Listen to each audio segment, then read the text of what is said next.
ജനപ്രിയ digital news. ആധുനികതയിൽ നിന്നും അത്യാധുനികതയിലേക്ക് എന്ന് അഭിമാനത്തോടെയും അഹങ്കാരത്തോടെയും അവകാശപ്പെടുന്ന ഒരു സംസ്ഥാനത്ത്, ഒരു നാട്ടിൽ നമ്മളിന്ന് വന്നു നിൽക്കുന്നത്, അങ്ങോട്ടും ഇങ്ങോട്ടും ഫോൺ വിളിക്കാൻ ഒരു ടവറില്ലാത്ത, ഒരു ടവറിനും റേഞ്ച് ഇല്ലാത്ത, ഒരു വന്യജീവികളുടെ പ്രശ്നങ്ങൾ ധാരാളമായി നേരിടുന്ന, ഒരു പന്നി ഇറങ്ങി ഇല്ലെങ്കിൽ ഒരു ആന ഇറങ്ങി സ്വന്തം പറമ്പിൽ ആക്രമിച്ചു കഴിഞ്ഞാൽ, ഒരു അക്രമം ഉണ്ടായി കഴിഞ്ഞ് കഴിഞ്ഞാൽ ഒരു ആശുപത്രിയിലെത്താൻ വാഹനം വിളിക്കാൻ, ഒരു നമ്പർ ഡയൽ ചെയ്യാൻ ഫോൺ എടുത്തു കഴിഞ്ഞാൽ റേഞ്ച് ഇല്ലാത്ത, ഒരു ആശുപത്രിയിൽ എത്തണമെങ്കിൽ 8 കിലോമീറ്ററോളം സഞ്ചരിക്കേണ്ടി വരുന്ന ഒരവസ്ഥയിലുള്ള, ഒരു നല്ല ഗതാഗത മാർഗ്ഗമില്ലാത്ത, ഒരു നല്ല വഴിയില്ലാത്ത, പഠിക്കാൻ നല്ലൊരു സ്കൂളില്ലാത്ത, നല്ലൊരു പ്രാഥമിക ആരോഗ്യ കേന്ദ്രമില്ലാത്ത കാലാങ്കി എന്ന് പറയുന്ന ഉളിക്കൽ എന്ന് പറയുന്ന പഞ്ചായത്തിൻ്റെ ടൂറിസത്തിൻ്റെ പ്രധാന ഓഹരി വഹിക്കുന്ന കാലാങ്കി എന്ന് പറയുന്ന ഗ്രാമം. ഇവിടെ ഒറ്റപ്പെട്ട് കിടക്കുകയാണ് ഒരു നാട്ടുകാർ. അവരെ സഹായിക്കാൻ ആരുമില്ല. പലവിധ ആവശ്യങ്ങൾ കൊണ്ട്, പലവിധ കാര്യങ്ങൾ കൊണ്ട് അവർ പലരെയും സമീപിച്ചു. എല്ലായിടത്തുനിന്നും ഉറപ്പുകളല്ലാതെ കാര്യമായി ഒന്നും ഇവർക്ക് നടന്നു കിട്ടുന്നില്ല. നേരിടുന്ന വലിയ പ്രതിസന്ധികളാണ്. നമ്മളെല്ലാവരും കണ്ടുകൊണ്ടിരിക്കുന്ന, അല്ലെങ്കിൽ നമ്മളെല്ലാവരും കേട്ടുകൊണ്ടിരിക്കുന്ന ഈ വന്യജീവി പ്രശ്നം നമുക്ക് എത്രമാത്രം അതിൻ്റെ തീവ്രത എന്ന് ഒരിക്കലും കേൾക്കുന്നതിൽ നിന്നും മനസ്സിലാവില്ല. നമ്മളത് മനസ്സിലാവുക എന്ന് പറയുമ്പോൾ ഒരു നാട്ടിലെത്തുമ്പോൾ ആ നാട്ടിലെ ജനങ്ങൾ അനുഭവിക്കുന്ന ആ പ്രശ്നങ്ങളുടെ തീവ്രത കാണുമ്പോഴാണ്. ഈ തീവ്രതയ്ക്ക് വേറൊരു വിഷയവും കൂടെയുണ്ട്. കാരണം വിളിച്ചെടുക്കാൻ ഒരു ഫോണോ അല്ലെങ്കിൽ അങ്ങോട്ടും ഇങ്ങോട്ടും സംസാരിച്ചെടുക്കാൻ ഫോണിനകത്ത് റേഞ്ച് എന്ന് പറയുന്നവർക്ക് കിട്ടുന്നില്ല. കാരണം നല്ലൊരു ടവറില്ല, നല്ലൊരു നെറ്റ്വർക്ക് കണക്ഷൻ ഇല്ല. കറണ്ട് പോയി കഴിഞ്ഞ് കഴിഞ്ഞാൽ ടവറെല്ലാം നിശ്ചലമാവും. പിന്നീട് അങ്ങോട്ട് കുട്ടികൾക്കൊരു ഓൺലൈൻ ക്ലാസ് അറ്റൻഡ് ചെയ്യണമെങ്കിൽ അതിന് സാധിക്കില്ല. ഒരു ഓൺലൈൻ പേയ്മെൻറ്റ് ചെയ്യണമെങ്കിൽ അതിന് സാധിക്കില്ല. നമസ്കാരം. നമ്മളിന്നുള്ളത് കർണാടക വനാതിർത്തിയോട് ചേർന്ന് കിടക്കുന്ന കാലാങ്കി എന്ന് പറയുന്ന ഗ്രാമത്തിലാണ്. ഇവിടുത്തെ ജനങ്ങൾ നമ്മളെ വിളിക്കാനുണ്ടായ കാരണമെന്ന് പറഞ്ഞു തന്നാൽ തന്നെ ഇവിടുത്തെ ജനങ്ങൾ നേരിടുന്ന ഒരുപാട് വിഷയങ്ങളുണ്ട്.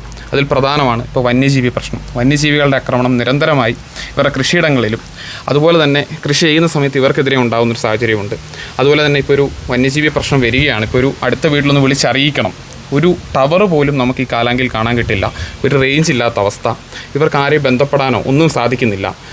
വഴിയുടെ മേഖലകളിലോട്ട് വരുമ്പോൾ നല്ല റോഡുകളില്ല, നല്ല പൊതുഗതാഗത സംവിധാനങ്ങളില്ല. അങ്ങനെ ഒരുപാട് ദുരിതങ്ങൾ പേറുമ്പോൾ പല രാഷ്ട്രീയ സാമുദായിക മേഖലകളിലൊക്കെ വഴി പരിശ്രമിച്ചിട്ടും ഒരു പരിഹാരം എന്ന് പറയുന്നത് ലഭിക്കുന്നില്ല എന്നുള്ളൊരു പരാതി അവർ പറയുകയുണ്ടായി. അപ്പോൾ നല്ലൊരു പരിഹാരം കിട്ടുന്നില്ല, നമുക്കൊരു പരിഹാര മാർഗ്ഗം കിട്ടുന്നില്ല, ഒരു മൊബൈൽ കോളിന് ഒരു ടവർ കിട്ടുന്നില്ല, വന്യജീവി പ്രശ്നങ്ങൾ നല്ല ഇടപെടലുകൾ വരുന്നില്ല. അങ്ങനെ ഒരുപാട് ബുദ്ധിമുട്ടുകൾ നേരിടുന്നുണ്ട്. അപ്പോൾ അങ്ങനെയാണ് നമ്മൾ കാലാങ്കി ഇടവകയിലെ ബഹുമാനപ്പെട്ട അച്ഛൻ ബിബിനച്ചനുമായിട്ട് നമ്മൾ സംസാരിക്കുന്നത്. അങ്ങനെയാണ് ബിബിനച്ചൻ വരാൻ പറയുകയും ഇന്ന് നമ്മളിവിടെ നിൽക്കുന്നത്. അപ്പോൾ ബിബിനച്ചൻ്റെ ഒരു പ്രതികരണങ്ങളിലേക്ക്, അച്ഛൻ എന്താണ് ഈ വിഷയത്തിൽ, ഇവിടുത്തെ ഒരു അവസ്ഥ എന്താണ് എന്ന് നിങ്ങൾക്ക് മനസ്സിലാകാൻ ബിബിനച്ചനിലേക്ക് നമ്മൾ കടക്കുകയാണ്. അപ്പോൾ അച്ഛാ, നമുക്കിവിടെ നേരിടുന്ന പ്രധാനപ്പെട്ട പ്രശ്നങ്ങൾ, നമ്മുടെ ആൾക്കാർ മെയിനായിട്ട് ഇവിടെ ഉണ്ടാകുന്നൊരു ബുദ്ധിമുട്ട് ഒന്ന് അച്ഛനൊരു. തീർച്ചയായിട്ടും നമ്മൾ പ്രധാനമായിട്ടും പറയാനായിട്ട് ഉദ്ദേശിക്കുന്നത്, നമ്മൾ ഈ കാലാങ്കി എന്ന് പറയുന്ന പ്രദേശം ഉളിക്കൽ പഞ്ചായത്തിലെ ഒരു കൊച്ചു ഗ്രാമമാണ്. അത് കർണാടക വനാതിർത്തിയോട് ചേർന്ന് കിടക്കുന്ന ഒരു സുന്ദരമായ ഒരു ഗ്രാമമാണ്. അതോടൊപ്പം തന്നെ ഉളിക്കൽ പഞ്ചായത്തിലെ ഏക ടൂറിസ്റ്റ് കേന്ദ്രം എന്ന് പറയുന്നതും കാലാങ്കി പ്രദേശമാണ്. പക്ഷേ ഞങ്ങൾ ഇവിടെ ഏറ്റവും കൂടുതൽ നേരിടുന്ന ഒരു പ്രധാനപ്പെട്ട വെല്ലുവിളി എന്ന് പറയുന്നത് നിരന്തരം അനുഭവിച്ചു കൊണ്ടിരിക്കുന്ന വന്യജീവികളുടെ ആക്രമണമാണ്. സാധാരണക്കാരായ ജനങ്ങൾ ഒരു 50 കൊല്ലം മുമ്പേ കുടിയേറി പാർത്ത ഈ പ്രദേശം, അവരുടെ സ്ഥലങ്ങൾ പട്ടയുള്ള സ്ഥലങ്ങൾ തന്നെയാണ്. ആ സ്ഥലങ്ങളിൽ അവർ കൃഷി ചെയ്ത് സാധാരണ ജീവിച്ചു പോകുന്നവരാണ്. എന്നാൽ ഇപ്പോൾ കൃഷി ചെയ്യാൻ പറ്റാത്തൊരു സാഹചര്യത്തിലൂടെയാണ് കടന്നു പോകുന്നത്. കൃഷി ചെയ്യാൻ പറ്റാത്ത സാഹചര്യം എന്ന് പറയുമ്പോൾ ജീവിക്കാൻ പറ്റാത്ത സാഹചര്യത്തിലൂടെയാണ് കടന്നു പോകുന്നത്.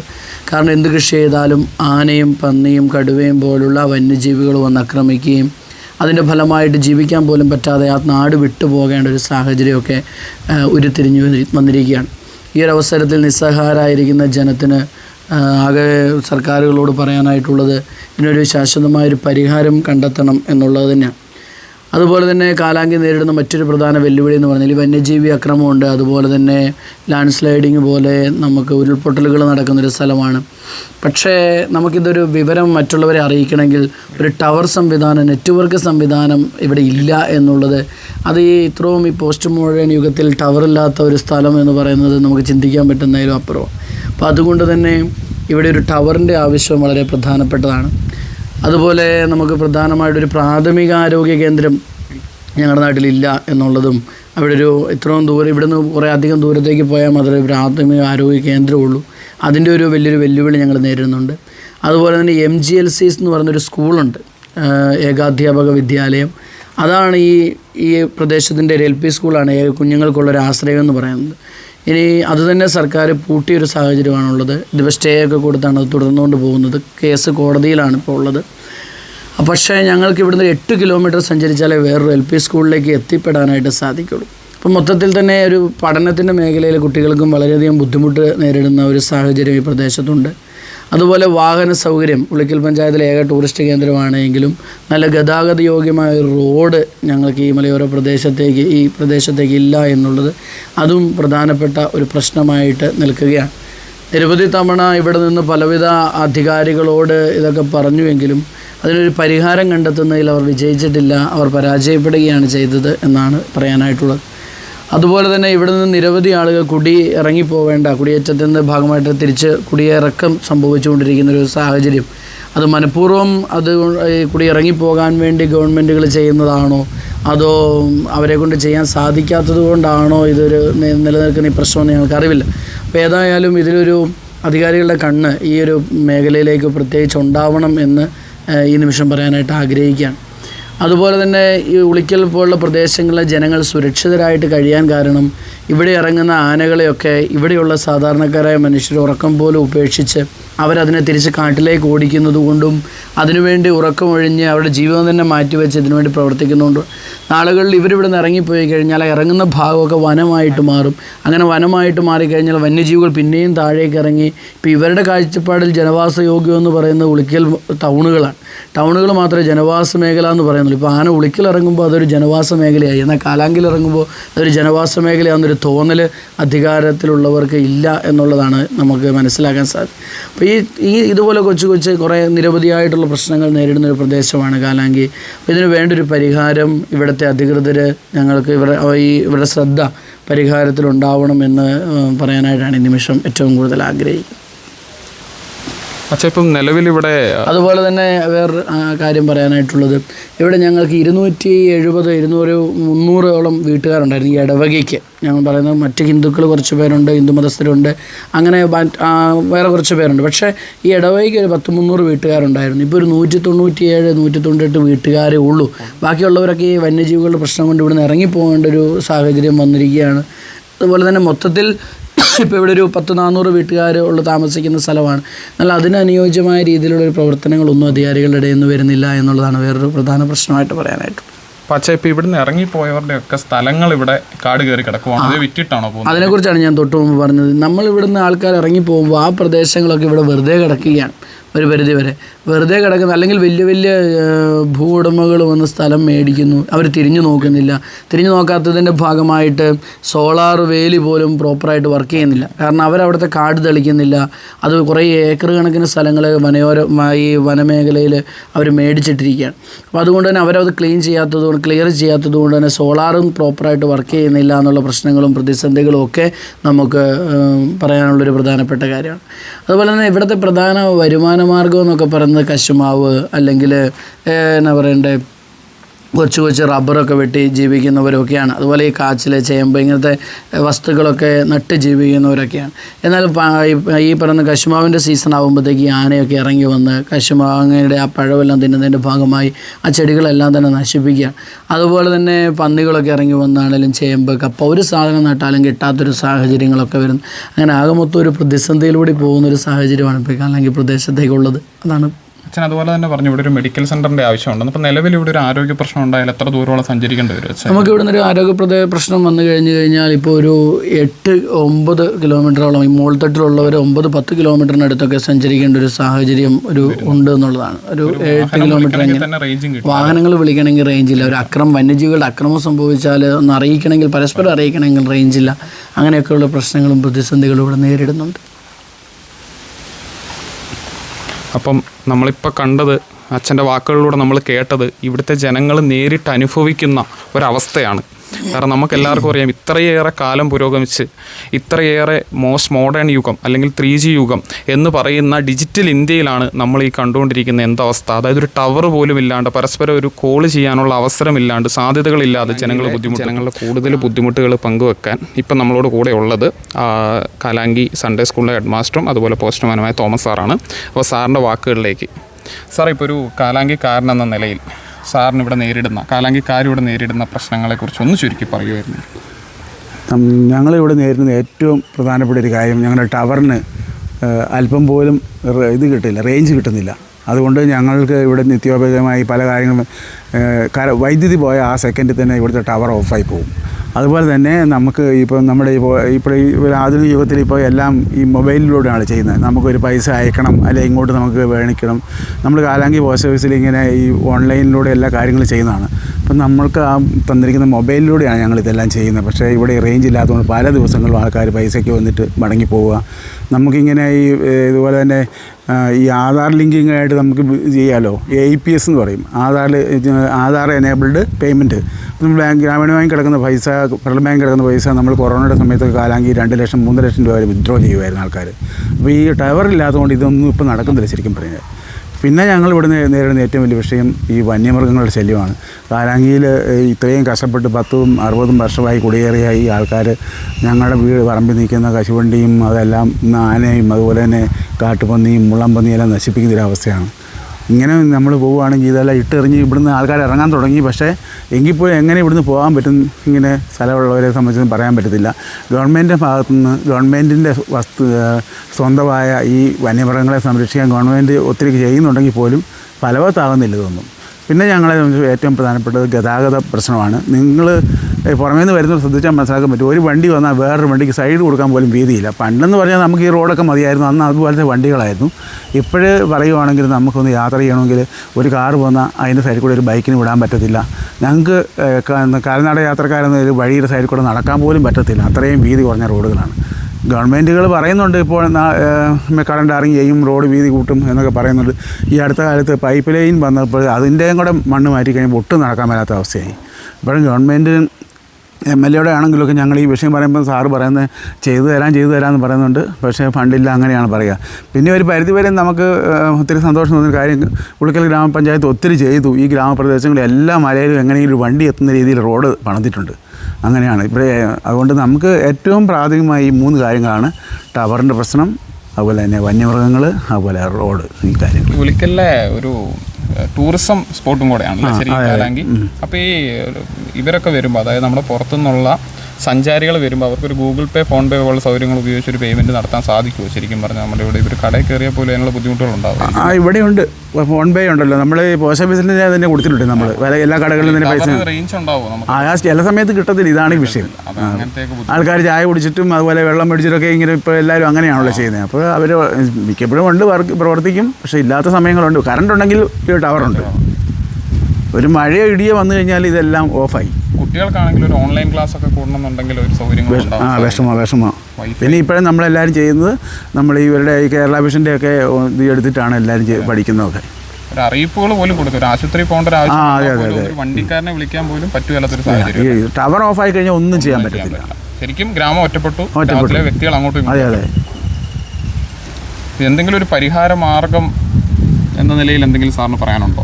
നമുക്ക് ഇതിൽ പരിഹാര മാർഗം ഒന്നെങ്കിൽ BSNL ഈ ടവർ കുറച്ചുകൂടെ നല്ലപോലെ ഇതിൻ്റെ പവർ കൂട്ടി അത് എല്ലായിടത്തും ഇതിൻ്റെ ഇത് കിട്ടണം. അല്ലെങ്കിൽ പിന്നെ നമുക്ക് ഇത് മാറ്റിക്കൊണ്ട് വേറെ ഏതെങ്കിലും റിലയൻസോ അങ്ങനെ ഏതെങ്കിലും കമ്പനികൾ മുമ്പോട്ട് വരണം. അപ്പം നമ്മൾ ഈ കേട്ടതാണ് ഈ നാട്ടിലെ ഈ ബുദ്ധിമുട്ടുകൾ അനുഭവിക്കുന്ന ഒരു വ്യക്തി എന്ന നിലയിൽ തോമസ് സാറ് നമ്മളോട് പറഞ്ഞ ഈ അനുഭവങ്ങൾ. അപ്പം നമുക്കറിയാം, ഒരു നാട് പാടെ ഒറ്റപ്പെടുന്ന ഒരു കഥ. കുട്ടികൾക്ക് ഓൺലൈൻ ക്ലാസ് അറ്റൻഡ് ചെയ്യാൻ പറ്റുന്നില്ല. ഒരു ടൂറിസം ഡെസ്റ്റിനേഷനായിട്ട് പോലും ഒരു ഗൂഗിൾ മാപ്പ് ഇട്ടൊരു ലൊക്കേഷൻ കറക്റ്റ് നമുക്ക് ചെയ്യാൻ പറ്റില്ല. കാരണം ടവർ എന്ന് പറയുന്നത് കട്ടാവുകയാണ്, ഒരു റേഞ്ച് എന്ന് പറയുന്നത് ഫോണിൽ കിട്ടുന്നില്ല. അങ്ങനെ വലിയ ബുദ്ധിമുട്ടുകളിലൂടെ ഒരു ഗ്രാമം കടന്നു പോകുന്ന ഒരു വാർത്ത, ഒരു കാഴ്ചയാണ് നമ്മളിവിടെ കണ്ടുകൊണ്ടിരിക്കുന്നത്.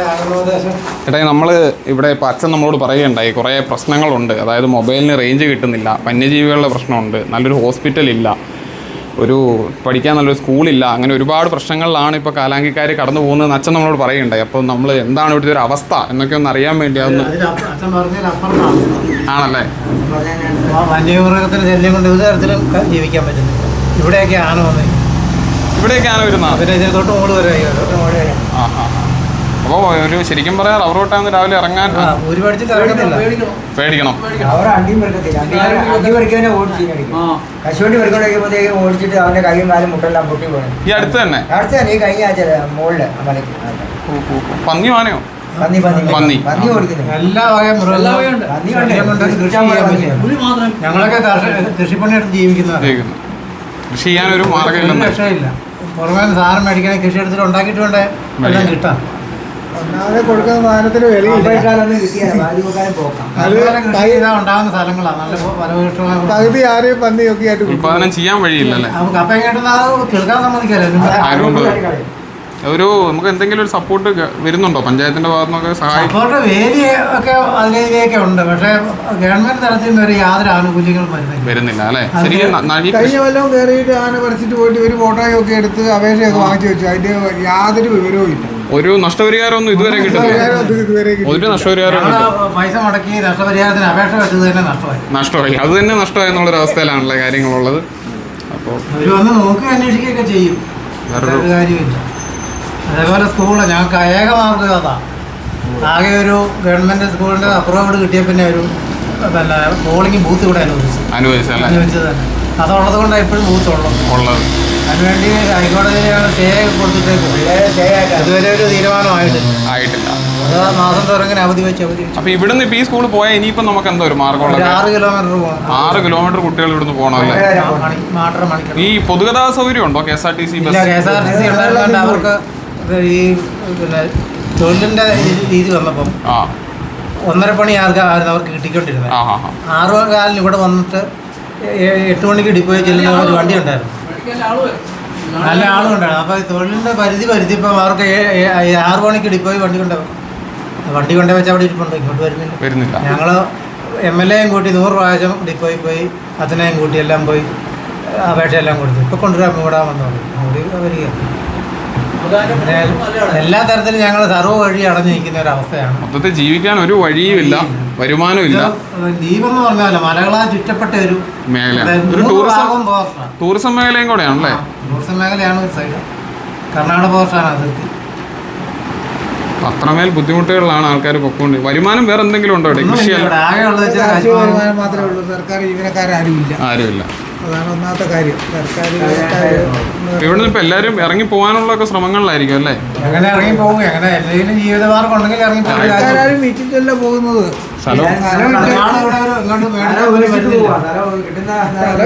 അവിടെ ഇട്ടിട്ട് തന്നെ പോവുകയാണ്. വേറെ കാരണം ആനയും പന്നിയും പേടിച്ചിട്ട് തന്നെ പോകുന്നതാണ് ആൾക്കാർ കൂടുതൽ.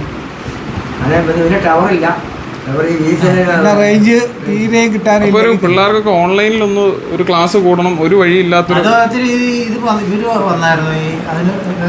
വൈഫൈ കേരള വിഷന്റെ അതുമില്ല. ശൂന്യമായി. അപ്പൊ ചേട്ടാ എങ്ങനെയായിരിക്കും ഒരു വരുമാനം എന്ന് പറയുന്ന സംഭവം? ശരിക്കും ഇപ്പൊ ഞങ്ങളോട് ചോദിക്കരുത്. ഉള്ളത് കൊണ്ട് ജീവിച്ചു പോകുന്നത്, എങ്ങനെയോ ജീവിച്ചു പോകുന്നു പറയേണ്ട അവസ്ഥയാണല്ലേ? ജീവിക്കാൻ വേണ്ടി ജീവിക്കുന്നു. പ്രിയപ്പെട്ടവരെ, നമ്മളിപ്പോൾ നിൽക്കുന്നത് കാലാങ്കി സ്കൂളിൻ്റെ മുമ്പിലാണ്. ഗവൺമെൻറ് LP സ്കൂളാണ്. അപ്പോൾ ഈ സ്കൂൾ 2005 സ്ഥാപിതമായതാണ്. അപ്പോൾ ഈ സ്കൂൾ പൂട്ടാനുള്ളൊരു ഉത്തരവിലേക്ക് സർക്കാർ കടന്നിരിക്കുകയാണ്. കുറച്ച് നാൾ മുമ്പേ കടന്നതാണ്. അപ്പോൾ ഇവർ നാട്ടുകാർ ചേർന്ന് ഇത് സ്റ്റേയും കാര്യങ്ങളും ഒക്കെ ആക്കിയിട്ടാണ് ഇപ്പോൾ ഈ സ്കൂൾ ഇവിടെ നിലനിൽക്കുന്നത്. അപ്പോൾ ഈ സ്കൂൾ ഇല്ലയെന്നുണ്ടെങ്കിൽ ഇവർക്ക് ശരിക്കും പറഞ്ഞു കഴിഞ്ഞാൽ 6 കിലോമീറ്ററോളം സഞ്ചരിച്ചാലേ വേറൊരു സ്കൂളിലേക്ക് ഇവരുടെ കുട്ടികൾക്ക് പോകാൻ സാധിക്കുകയുള്ളൂ. സ്കൂളിൽ കുട്ടികൾ കുറവാണ്, അത് ശരിയാണ്. പക്ഷേ ഒരു കുട്ടിക്കും 2 കുട്ടിക്കും 3 കുട്ടിക്കും അവർക്ക് ഓരോരുത്തർക്കും കിട്ടേണ്ട വിദ്യാഭ്യാസം, അത് നമ്മുടെ നാട് അവർക്ക് കൊടുക്കേണ്ട ഒരു ഫണ്ടമെൻ്റൽ റൈറ്റാണ്. അപ്പോൾ അതാണ് അവർക്ക് ശരിക്കും നിഷേധിക്കപ്പെടാൻ പോകുന്നത്. അപ്പം MLA ഇടപെട്ടിരുന്നു, പഞ്ചായത്തിൻ്റെ പ്രസിഡന്റ് ഇടപെട്ടിരുന്നു, എല്ലാ തരത്തിലുള്ള രാഷ്ട്രീയ ഇടപെടലുകൾ വന്നിരുന്നുവെങ്കിലും ഇവർക്ക് ഇതുവരെ കാര്യങ്ങളൊന്നും നടന്നു കിട്ടുന്നില്ല. ഇടപെടലുകൾ ഉണ്ടാവുന്നുണ്ട്, പക്ഷെ അതൊരു പരിഹാരം കിട്ടുക എന്നുള്ളിടത്താണ് ഒരു കാര്യത്തിൽ ഇടപെടുന്നതിൻ്റെ വിജയം. അപ്പോൾ ആ ഇടപെടലുകൾ ഉണ്ടാവുന്നുണ്ടെങ്കിൽ ഒരു പരിഹാരം എന്ന് പറയുന്നത് കിട്ടുന്നില്ല. അപ്പോൾ അതിൻ്റേതായ ബുദ്ധിമുട്ടുകൾ ഇവിടുത്തെ ജനങ്ങൾ നേരിടുന്നുണ്ട്. അപ്പം നിങ്ങൾ ഈ കാണുന്ന എല്ലാവരും തന്നെ ഈ വാർത്തകൾ പരമാവധി ഷെയർ ചെയ്യുക. അധികാരികളുടെ കയ്യിലേക്ക് ഈ നാട്ടിൽ, നമ്മുടെ നാട്ടിലൊരു പ്രശ്നമുണ്ട്, അല്ലെങ്കിൽ ഇങ്ങനെ ഒരു വിഭാഗം ഒറ്റപ്പെട്ടിട്ടുണ്ട് എന്ന് ഇവർക്ക് വേണ്ടി. കാരണം നാളെ നമ്മളും ഒറ്റപ്പെടാം. നമ്മുടെ നാടുകളിലും സ്ഥലങ്ങളിലും എല്ലാം വന്യജീവി പ്രശ്നങ്ങൾ ഉണ്ടാകുന്നുണ്ട്, നമുക്ക് എല്ലാവർക്കും അറിയാം. അപ്പം നാളെ നമുക്കിങ്ങനൊരു ബുദ്ധിമുട്ടുണ്ടാകുമ്പോൾ ഈ നാട് ഒന്നിച്ച് നമുക്കൊപ്പം നിൽക്കണം. ഇന്നേ നമ്മൾ ആ ശീലം സ്വായത്തമാക്കണം. അപ്പോൾ ഇവർക്ക് വേണ്ടി നമുക്ക് ഓരോരുത്തർക്കും ശബ്ദമാവാം. പരമാവധി എല്ലാവരിലേക്കും പങ്കുവയ്ക്കുക. ഉന്നത അധികാരികളുടെ അടുത്ത് ഈ വീഡിയോ എത്തുന്നത് വരെ നമ്മളവർക്കെല്ലാം പരാതികൾ കൊടുക്കുന്നുണ്ട്. എങ്കിൽ പോലും ഈ വീഡിയോകൾ പരമാവധി ഷെയറായി ഇതിനകത്തൊരു റിസൾട്ട് നമുക്കുണ്ടാക്കണം. നടത്തിത്തരാം, അല്ലെങ്കിൽ നടത്താം, അല്ലെങ്കിൽ ഇടപെടാമെന്നല്ല, ഇതിനകത്തൊരു പരിഹാരം നമുക്ക് കിട്ടിയേ തീരൂ. അപ്പോൾ അതിനു വേണ്ടിയാണ് നമ്മളിന്ന് ഇവിടെ വരെ വന്ന് ഇത് കവർ ചെയ്തത്. അപ്പോൾ എല്ലാവരും മാക്സിമം ആൾക്കാരിലേക്ക് ഇത് പങ്കുവയ്ക്കുക, മാക്സിമം സപ്പോർട്ട് കൊടുക്കുക. ഈ വിഷയത്തിൽ നമുക്ക് ഒന്നായി ഇടപെടാം. നാളെ നമുക്ക് ഒരാവശ്യം വരുമ്പോൾ, അല്ലെങ്കിൽ നമ്മുടെ നാടും കടന്നു പോകുന്ന ഈ ഒരു സാഹചര്യത്തിലേക്കാണെന്ന് മനസ്സിലാക്കിക്കൊണ്ട് നമുക്ക് ഇന്നേ ഇതിനായി ഒരൊറ്റക്കെട്ടായി പ്രതിഷേധിക്കാം, ശബ്ദമുയർത്താം, കൈകൾ കൂട്ടും. ശരിദൂരങ്ങൾക്കപ്പുറം സത്യമറിയാൻ, വഴിവേഗതകൾക്കൊപ്പം വാർത്തകൾ തുറയ്ക്കാൻ മലയോരം ന്യൂസിന്റെ ഭാഗമാകാം. മലയോരം ന്യൂസ്, മലയോരത്തിന്റെ നൂതന വാർത്താമുഖം.